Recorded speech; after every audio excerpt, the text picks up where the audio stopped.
دقل برئيس مخلد حازم شارزي أولهي لبغداد قلتو بيجن زيادة لسر فين بشارة ديكين برئيس مخلد ايوار باش تو بخيراتي جبو كردستان 24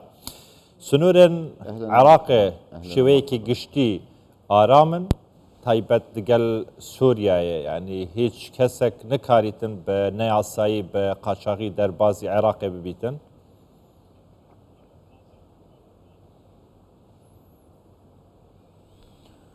بسم الله الرحمن الرحیم. بەناوی خۆی بەخشندەی مێرەبان سڵاو لە ئێوە بینەرانی کوردستان 24 زۆر سپاس بۆ ئێوە.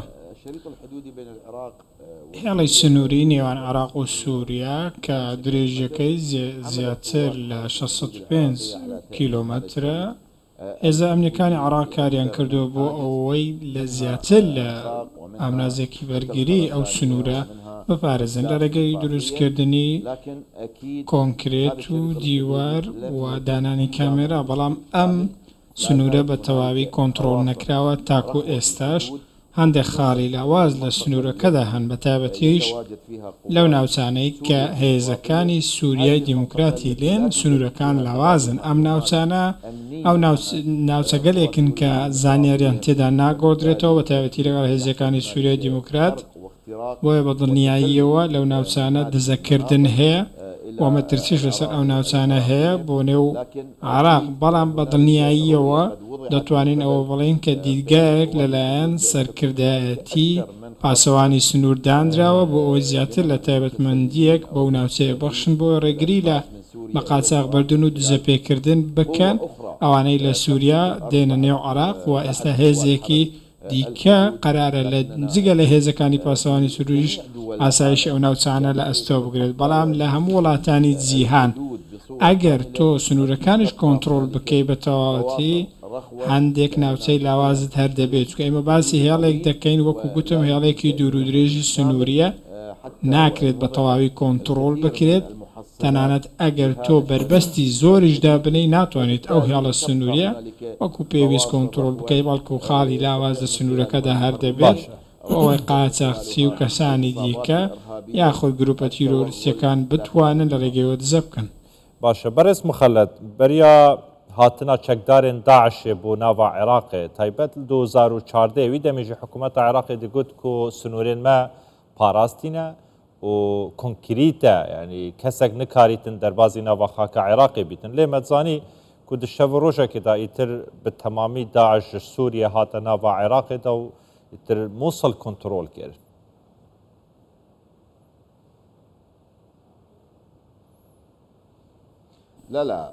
من پێم وانی ئێستا بارودۆخەکە بەم شێوەیە بێت و ئێستا ڕاپۆرتەکان شتێکی دیکەمان پێداڵێن و بە شێوازە نیە، چکە ئەو کاتە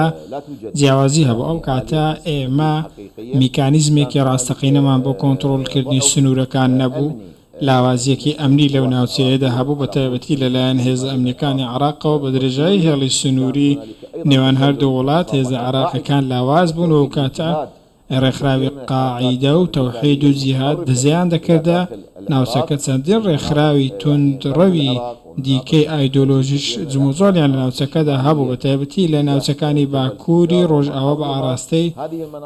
شنگال و ناوچەکانی دیکە. ئەم ناوچەیە ناوچەیەکی کراوە بوو و کۆنتۆڕێکی باشیان لەسەر نەبوو. داعش لەو ناوچانە هاتەوە کە نزیک ڕەبیعە بوون با بڵێن، و کەواتە هێزگەلێک نەبوون لەو کاتەدا، هێزی پاسەوانی سنووری بۆ شێوازە نەبوون کە ئێستا هەیەوە.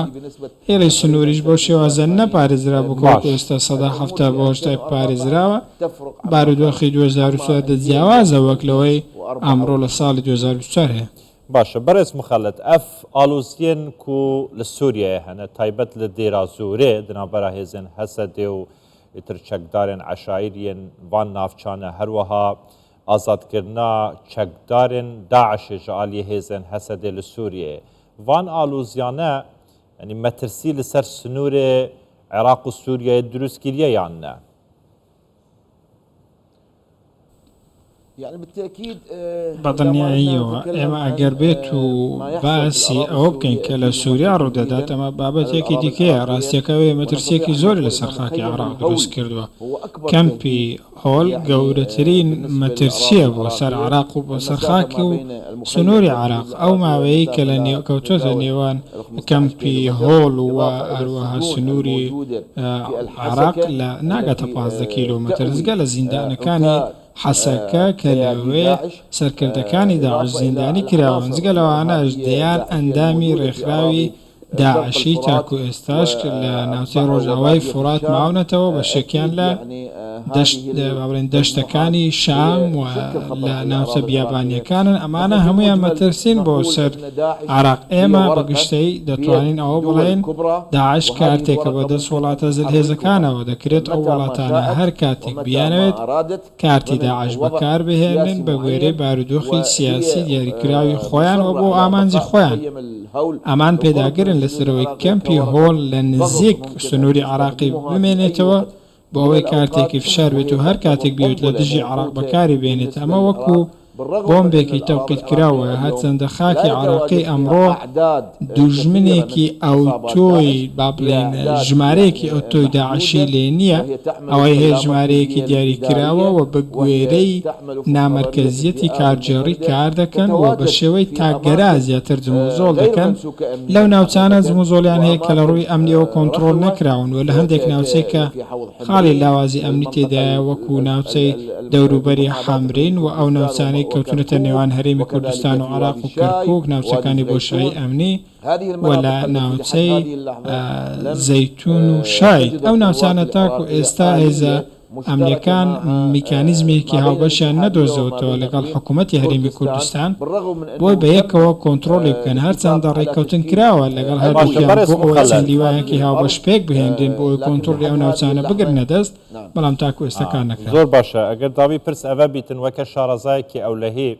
ینی هەنگ زەمانەتێ متمانەیە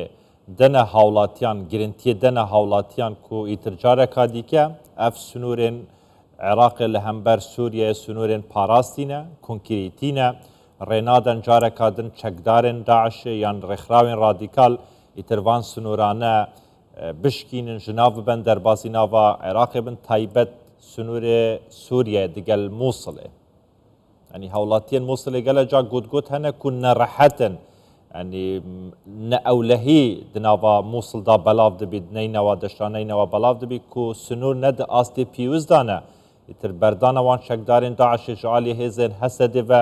yanî çêdibe di sivê rojê da derbasî nava Iraqê bibin kempa ced'e di nava Mosul da hatiye durustkirin ku kesûkarên Daişê têde hene yanî ev hemî metirsîne zamanetek heye ji bo vê çendê ku careka din tiştekê din nabe bi vî awayê yanî bi avayê sala 2004 يعني لا يمكن لأي جهة يعني بەڕاستی هیچ لایەنێک ناتوانێت کە زەمانەتێکی لەو شێوە بە هیچ کەسێک بدات و هیچ کەسێک ناتوانێت ئەمە بکاتە دڵنیاییەک یاخود ڕوو بە شێوازێک بڵێن ڕوبڕووی مەترسی تیرۆر دەبینەوە و ڕەنگە هێز عێراقیەکان نەتوان ئەم زەمانەتە بن بەڵام لە دیدگایەکی ئەمنی دەتوانین بڵین داعش گرنگترین پێکهاتەی لەدەستداوە پێکهاتەکەشی ئەوە بوو کە پێشتر پەناگەی هەبوو و شوێنی کارکردنیە بەڵام داعشتەم ئەو شوێنانەی لەدەستداوە بۆیە ئێستا ئەوانش باش لەوە تێدەگەن ئەگەر بێنە ناو خاکی عێراقی جارێکی دیکە ڕوبەڕووی هێزە سەربازیەکانی عێراق دەبنەوە چونکە ئەوان ناتوانن لە شوێنگەڵی خۆیان بشارنەوە کە پێشتر خۆیان تێدا دەشاردەوە بەتابەتی پێش ساڵی 2014 و لە ساڵی 2014 بۆیە دیدگای ئەمڕۆ ئەوەیە کە پێویستە میکانیزمێکی جیاواز بگیرێتە بەر و ئەو میکانیزمی هەشە جیاوازە لە میکانیزمی ساڵی 2014 بۆیە من وای دەبینم ڕەنگە تەنانەت خەڵک بۆ خۆیان شەڕی ئەو ڕێکخراوانە بکەن ئەگەر بێت و پێ بنە نێو خاکی عێراقەوە ئێستا دیدگایەک دروست بووە لە نێو خەڵک دوای ئەوەی داعش کردی لە مووسڵ و دوای ئەوەی لە پارێزگاکانی دیکە کردی دەرحەق بە خەڵکی ئەو ناوچانە من وای دەبینم ئەگەر شتێکی وای ڕوودا خەڵکی ناوچەکە نەکێزە ئەمنیەکان بەر لەوان ڕێگە نادەن ئەمانە خاکی ئەوان پیس بکەن بۆیە ڕەنگە ئەمڕۆ دیدگایەکی هاوبەش لە نێوان هێزە ئەمنیەکان و خەڵکی هەبێت و کاریگەریەکی زۆر باش لەسەر خاک دەردەکەوێت و بەسم نێوان بەتابەتی لە مووسڵ و لە کۆمەلگاکانی دیکەک ئەوانەی کە ڕۆژێک لە ڕۆژان بە دەست داعشەوە دەیان نەهامەتیان بینیوە من پێم وایە ئێستا زۆر سەختە کە ئەو هێزانە بێنە نێو عێراقەوە و بەو شێوازە بستنە مووسڵ و ناوچەکانی دیکەوە خەون بۆ ببینن دەوڵەتێکی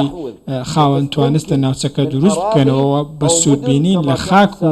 شارەکانی عێراق ئەمە ناکرێت بەڕاستی بەڵکو لەوانەیە بە شێوەی تاگەرە جومزۆڵ بکەن بۆی تەنیا بوونی خۆیان بسلمێنن بەڵام هەرگیز ناتوانن ناوچەیەک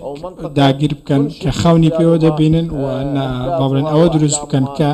ئامانجەکانی خۆیان بپێکن و بە خەونەکانیان بگەن بەڕێز مخەلەت حازم شارەزای ئەولەهی لە بەغداد گەلمەوەی گەلێکی سوپاسین هەر هەبن